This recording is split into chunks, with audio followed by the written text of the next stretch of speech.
that people from the family economics field and people from the migration economics fields have been somehow addressing the same questions, but without talking to each other too much.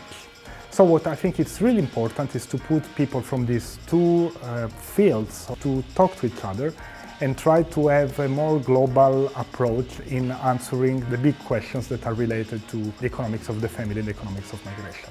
I think it's a very important task for economics to tackle this junction. Many of the most important decisions for economics are taken within families, decisions about education, for example, about how many children to have, and they interact very closely with migration. Where people want to live is a lot about what's going to happen to your children, so these two things are closely connected. Migration has been a phenomenon that has grown a lot in the last 20 years. Understanding the dynamics, the motivation and the consequences of migration has become very important in the agenda of social sciences and government. The common theme is migrations, but we look at different aspects of migrations, of family economics.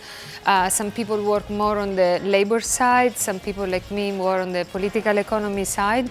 So these events really gives the opportunity to have different scholars in the same room. It's a wonderful workshop, very high quality papers. It's great, it's here in Paris. I think it draws people from all over the world, people from Europe, people from the US.